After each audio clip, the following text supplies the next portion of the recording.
The banking failures recently happening. There's a lot of questions. I have a lot of questions about it. A lot of Rockstar members have questions.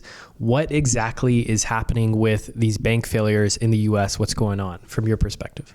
So I guess through the pandemic and the COVID years, there was a lot of money printed. All of this money went into the banks. So the banks had all these new deposits. And I'm specifically talking about the US right now, but it applies to Canada as well, which we can get to in a second. All this money went into the banks. So they got all these new deposits.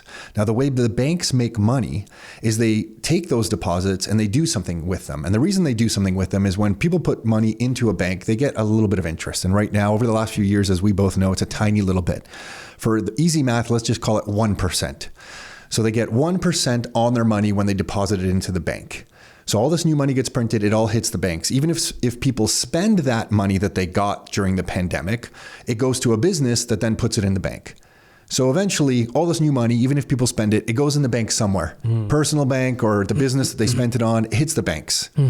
And the banks pay out 1% interest. Again, just for example, then they take those deposits and they try to make money with it because they have to pay 1%. So they have to go earn that 1% somewhere.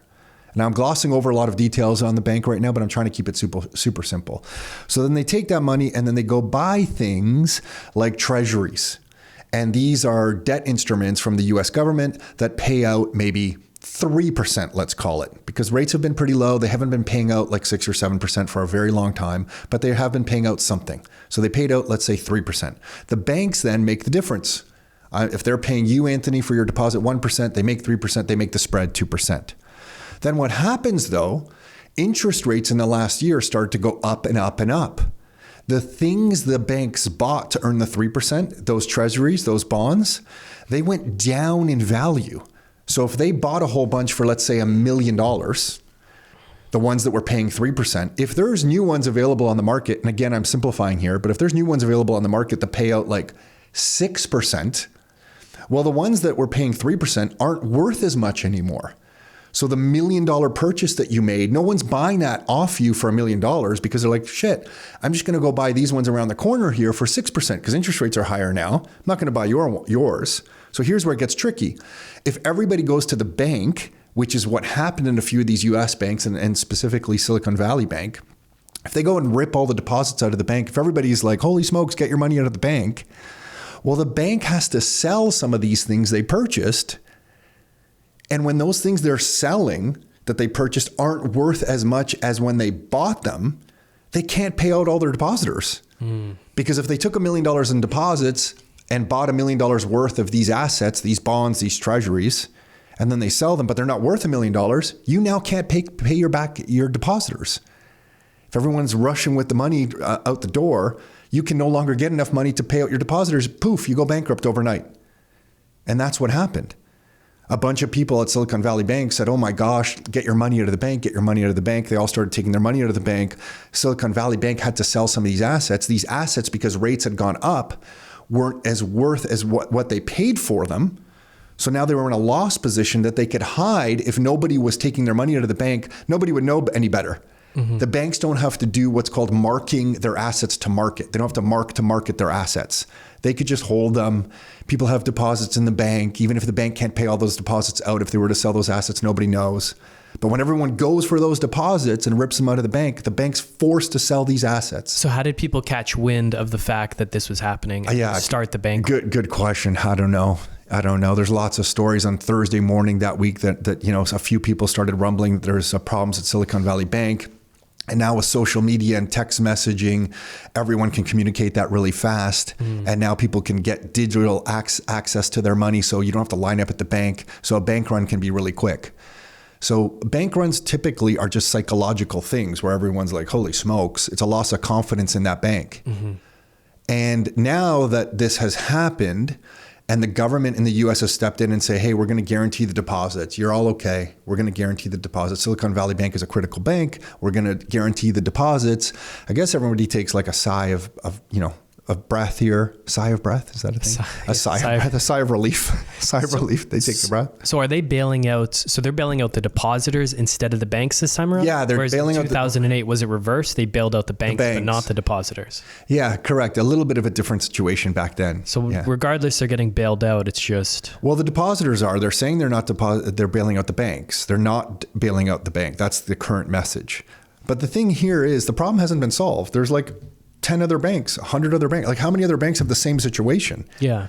So what is happening with like Credit Suisse and these other banks now also going under? Is it related to? It's related. Yeah, it's not. Or the same problem happening there? The same problem is happening. This is where we need Greg Foss to come in and break down Credit Suisse for us. But ultimately, Credit Suisse has made a lot of bad investment decisions. They're carrying a lot of bad assets on their books. And people have been starting to lose faith in Credit Suisse, I feel like, for 2 years. And now it's all just coming to roost as interest rates have gone up. I don't know the direct impact on Credit Suisse, but I imagine some of the assets they have on their books are losing value, similar to what Silicon Valley went through. Okay. And, poof, there's not enough value in the bank anymore. Government has to step in. UBS is forced to buy them. None of these problems are solved. That's the weird part here, that like none of these problems have been solved. There's a whole bunch of other US banks, I'm sure, that are insolvent. And if people went to go rip all their money out of the bank, they wouldn't be able to get it. And there'd be another problem. UBS bought Credit Suisse. They didn't fix Credit Suisse's balance sheet or the quality of the assets that Credit Suisse has on its books. They were just forced to absorb Credit Suisse. And this is rather concerning because most people don't pay attention to this stuff. So everything's just being kind of swept under the rug. And in Canada, you don't pay attention to this stuff because we're always just told, well, our banks are big and they're super safe and we're like the best. We have the best banking system. It's like, well, I guess we have great banks, but are Canadian banks solvent? Who even knows? Like, who's doing the math on that? Like, who do you or I even know if the Canadian banks are solvent? Like, if everybody went to one of the Canadian banks right now and tried to take their money out, could we? Mm-hmm. And it's really not a problem until it is. And then the moment that you need all your money out, if you can't get it, it's too late. And I think this is where, for anyone who's proactively trying to plan their futures, you always have to think about the worst case scenario in any situation so that you can buy insurance against it or prepare for it. And when you look at the banking system globally, it's so intertwined that when you see all this stuff happening in the US with these medium-sized banks and then Credit Suisse in Europe, to me, it's almost a little foolish if you don't take some of your net worth, 1%, 2%, 5%, 10%, 50%, whatever the right number is for you, out of the banking system entirely. And people can do that in different ways. Historically, it's been like gold coins. Now we have Bitcoin. What about real estate? Would you consider your money being out of the financial system if it's tied up in a property? I would, absolutely, because the property is in my own name. And it's rather difficult if I mean, like, I don't even want to think about it. Let's say there was a major problem with the Canadian banks. If I have a piece of real estate out in Barrie or rental condo in Toronto or something, at least that property is in my own name and I can get access to it. Because if there's a major problem in the banking system this year, 2 years from now, 5 years from now, the banks will just freeze up. That's what they did to Silicon Valley Bank. Thursday morning it was operating. By Friday, sometime Friday, it was closed. So you're not going to get access to your stuff. Whereas if you own a piece of real estate, at least I own it. It's more like a business than real estate to me. You're running a business, you're providing shelter, your customer is the tenant in the property. The cash flow or revenue or income stream goes directly to me. I can control it. Then afterwards, I deal with the taxes, but I get hit with the revenue first. So I consider that out of the banking system. And I mean, this is going in a different direction, but if the currency is inflated, well, then my debt looks like a lot less of a problem. If they inflate the currency and prices of everything go up because the currency is losing value, well, the debt against my leveraged asset here looks a lot more bearable. So yeah, I consider real estate. They're all just different, like gold coins you can have in your hand. And there's, very little counterparty risk. You ultimately have to store them. Bitcoin, I really like because there's no counterparty risk at all. I don't depend on anything else. It's a bearer asset. It is what it is. Once it clears and I send some Bitcoin to you, there's no counterparty risk. I mean, you have to take responsibility of storing it securely. So that, that's, I guess, some risk. But ultimately, I don't depend on someone else like a bond. I depend on whoever I bought that asset from is going to pay me back. Mm-hmm. With the bank, even money in the bank in a checking account, there's ultimately some risk. Yeah. And nobody realizes that. They're like, the reason that you get a little bit of interest when you put your money in the bank is you are taking risk. And in exchange for that risk, you get a little bit of payment back. But no one thinks about that. So have these recent bank failures changed any of your thinking around this stuff, or you're like, it's more of the same, keep doing the same? Yeah, it's more of the same, except the problems are getting bigger.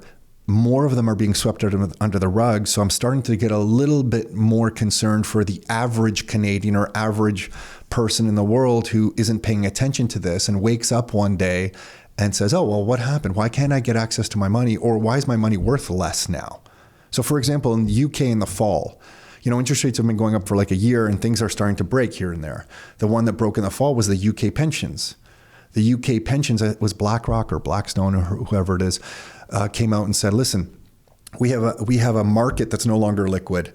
We're going to have to sell off the assets of this pension fund tomorrow, unless the Bank of England steps in here and is the buyer of last resort of some of the stuff that we are owning here. And I don't understand all the inner workings of what was happening, but it's if that's being said, it's bad. Mm-hmm. And what they said is that if the Bank of England doesn't step in and provide some liquidity here, they're going to sell all the assets in these pension funds to cash. So let's play this out a little bit, because Bank of England did step in, but imagine they didn't. And you have a pensioner who thinks their pension is full of all these beautiful things, a bunch of, conservative stocks that are maybe some real estate investment trusts and some good, good stable companies in the consumer retail space or, whatever it may be. And they're getting this is their pension where they've worked for 30, 40 years and now they're living in Spain somewhere and they're depending on this. And then one day it gets all sold to cash. They can't get access to it because they're going to freeze everything. And then if they print a lot of money to save the banking system in that scenario, when they do get their cash, how much is it going to be worth? And I guess that's my biggest concern for most people, is that they don't extrapolate out to the worst case scenario. And I'm not saying take all your money and put it all into real estate or gold coins or Bitcoin, but heck, shouldn't you take a little bit? Just almost like an insurance policy? Because if you're sold out to if you think you're diversified because you have a bunch of stocks and they're all in different, things, some of your stocks are in real estate, some are in healthcare, some are in retail, some are, commodity-based companies that are, some are manufacturing companies, and you think, oh my gosh, I have this diversified portfolio. Well, you don't really have a diversified portfolio because it's just all in stocks. And if shit hits the fan in the financial system, that's just all going to be frozen on you. How are you going to get access to anything? So a piece of real estate is outside of the system to me. That's true diversification. Mm-hmm. A gold coin or a silver coin out of the system. Bitcoin definitely out of the system. So weird times. Yeah. Is this helping at all? Yeah, totally. It's scary, but helpful. Yeah. And I don't even know. Yeah. And I think if you're listening to this, I could see how it can come across as scary. But I think the thing to keep in mind is that this is just how the system works.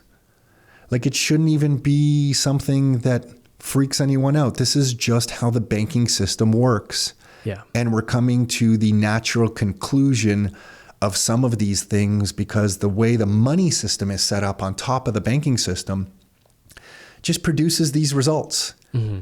So this is like kind of how these banks work. They're incentivized to operate this way.